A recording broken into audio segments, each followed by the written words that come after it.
Murder की ये कहानी किसी फिल्म की स्क्रिप्ट नहीं है, मगर जब आप ये पूरी सच्ची कहानी सुनेंगे तो ऐसा लगेगा कि ये कोई फिल्मी कहानी ही है। आज की कहानी की जमीन राजस्थान की है।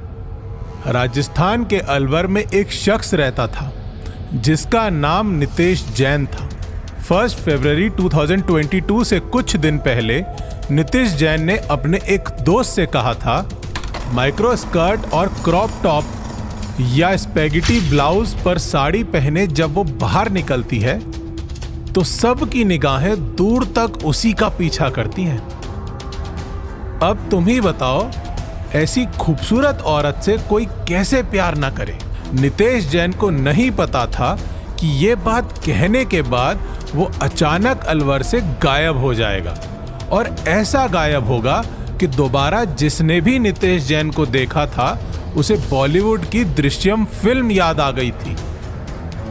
आखिर नितेश जैन के गायब होने की मिस्ट्री क्या थी? नितेश जैन का दिल किस औरत के ऊपर आ गया था? और इस पूरे केस से दृश्यम फिल्म का क्या कनेक्शन था? इन सभी बातों को जानने के लिए आज के एपिसोड में हम राजस्थान के नितेश जैन केस की फाइल को रीओपन करेंगे। नितेश जैन की जिंदगी की शुरुआत भी राजस्थान के अलवर में हुई थी और आगे की लाइफ भी वहीं बीत रही थी। वैसे तो नितेश छोटे मोटे बिजनेस से अपनी रोजी रोटी चला लेता था, पर उसके अंदर अपनी लाइफ में एक बार अलवर में फेमस होने की इच्छा थी। उसे कुछ ऐसा करना था जिसकी वजह से अलवर के अंदर उसकी दहशत बन जाए। इसके लिए वो अधिकतर राजस्थान के गुंडों के बारे में इंफॉर्मेशन इकट्ठा करता रहता था। इसी दौरान उसकी मुलाकात एक करीम नाम के आदमी से हुई। करीम ने नितेश को गैम्बलिंग यानी जुआ खेलने की सलाह दी। नितेश भी जेब खर्च निकालने के लिए गैम्बलिंग के बिजनेस में उतर गया। धीरे धीरे गैम्बलिंग में उसके पास पैसे आने लगे। इसी दौरान उसने अपने घर में भी कहा था, बहुत जल्द राजस्थान में नितेश का नाम होगा। समय आगे बढ़ा और एक दिन नितेश के घर के दरवाजे को पुलिस पीट रही थी। गैम्बलिंग के केस में नितेश की गिरफ्तारी हुई। कुछ महीने नितेश जेल में रहा। वहां उसने कई गैंगस्टर्स के साथ कनेक्शन बनाए और एक दिन खुद जमानत में बाहर आ गया। तारीख आई 1 फरवरी 2022 की सुबह। नितेश अपने घर से काफी जल्दी में निकला और घर वालों से कहा, कुछ काम से बाहर जा रहा हूं, आता हूं। इतना कहते ही नितेश अपने घर से गाड़ी लेकर निकल गया। 1-2 दिन बीत गए, नितेश घर वापस नहीं आया। घर वालों को लगा कि शायद काम से बाहर चला गया होगा। 1 हफ्ते से ज्यादा हो गया, नितेश की कोई खबर नहीं आई। इस बीच नितेश के घर वालों ने कई बार उसे कॉल किया, पर कॉल कनेक्ट ही नहीं हुआ। हर बार कनेक्शन लॉस्ट का नोटिफिकेशन आ जाता था। घर वालों को चिंता हुई। वो सीधे अलवर पुलिस स्टेशन पहुंचे और वहां पूरी बात बताई। पुलिस ने गुमशुदगी की रिपोर्ट लिखते हुए कहा, कहीं दारू शराब पिए पार्टी कर रहा होगा। उसका ट्रैक रिकॉर्ड भी कुछ ऐसा ही है।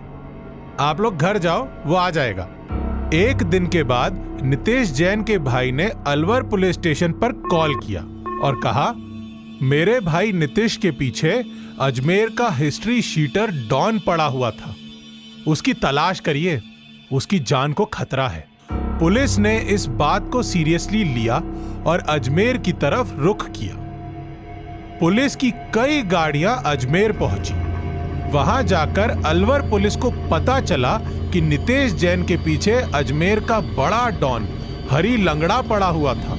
हरी लंगड़ा ने कई लोगों से कहा भी था, मैं नितेश को छोड़ेगा नहीं, देखना एक दिन। अलवर पुलिस और अजमेर पुलिस ने मिलकर कई गाड़ियों से हरी लंगड़ा की तलाश की। उसे उठाया और उससे पूछताछ की शुरुआत हुई।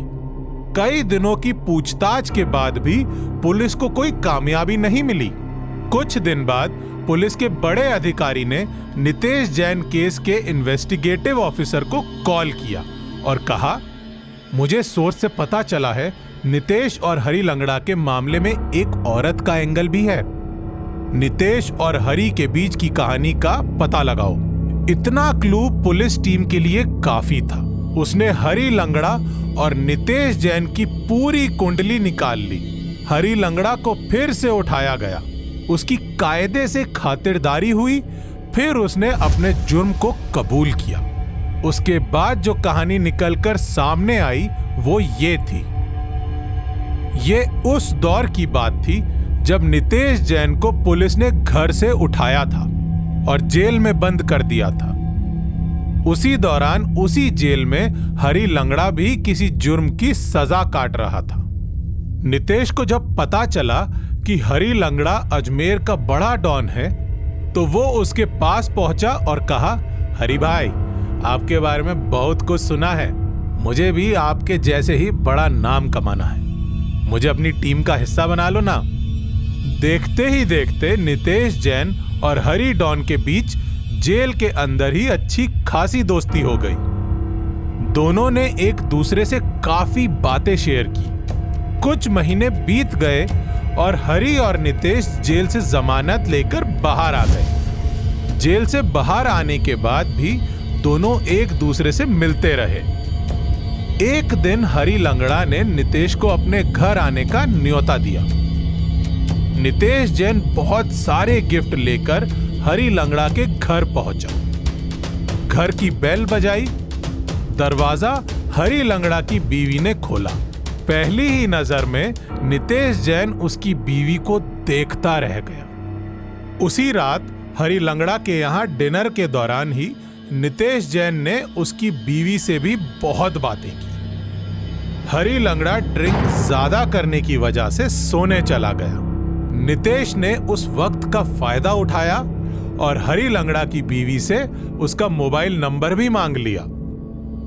अगले दिन नितेश जैन और हरी लंगड़ा की बीवी अंजलि के बीच भी मैसेज में बात होने लगी। ये वो समय था जब नितेश हफ्ते में कई बार हरी लंगड़ा के घर आया जाया करता था। डॉन हरी लंगड़ा को कानों कान खबर नहीं थी कि उसकी बीवी अंजलि का अफेयर नितेश से चालू हो गया है। अंजलि और नितेश की लव स्टोरी काफी आगे बढ़ चुकी थी। दोनों ने कई रातें हरी लंगड़ा की गैर मौजूदगी में साथ में भी बिताई थीं। इसी बीच किसी पुराने केस की वजह से हरी लंगड़ा की गिरफ्तारी हो गई। नितेश को खुला मौका मिल गया।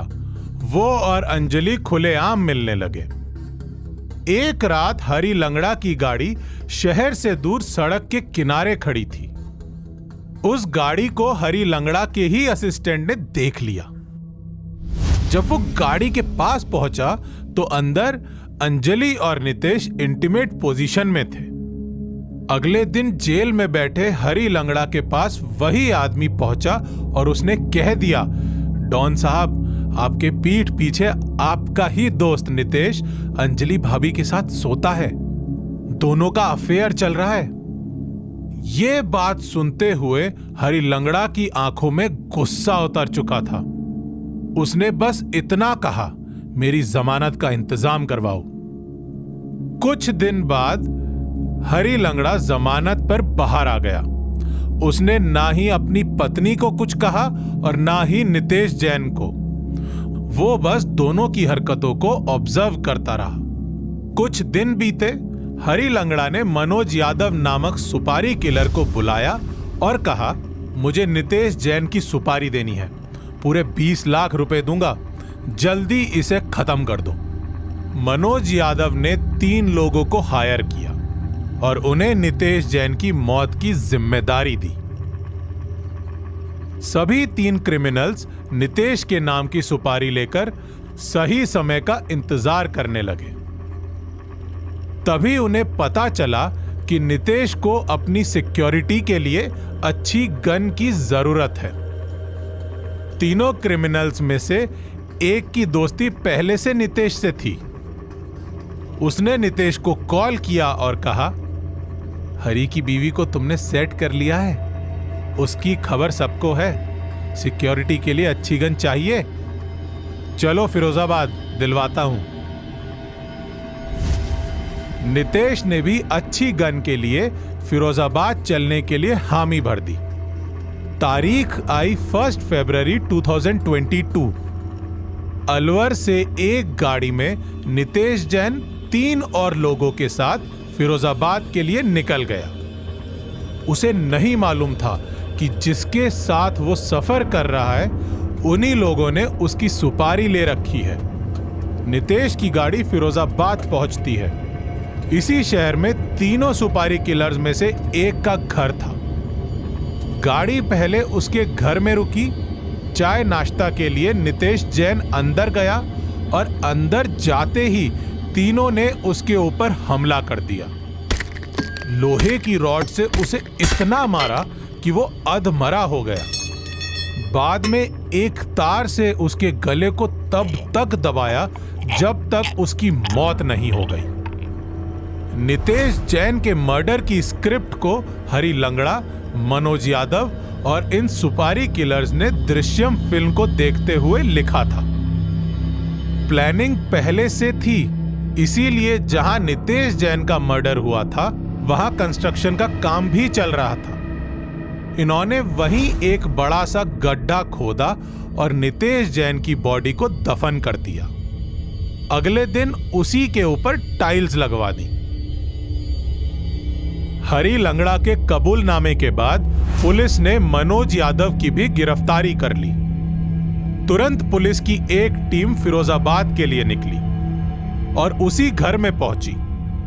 लोकल पुलिस की मदद से ऑन कैमरा वहां की खुदाई कराई गई और जमीन के अंदर से डॉन की बीवी से प्यार करने वाले आशिक नितेश जैन की लाश मिली।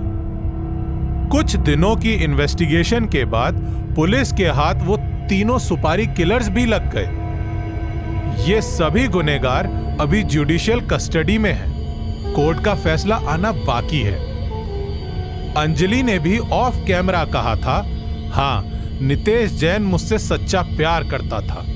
वो रिश्ता बस हवस का नहीं था, वो रिश्ता दिल का था। मैं हमेशा नितेश को मिस करूंगी। एक लड़का जिसने डॉन से दोस्ती की, उस दोस्ती की वजह से उसकी मुलाकात डॉन की बीवी से हो गई। दोनों का अफेयर शुरू हुआ, जिसकी कीमत उस जवान लड़के को अपनी जान गंवाकर चुकानी पड़ी। बस इतनी सी थी नितेश जैन की कहानी।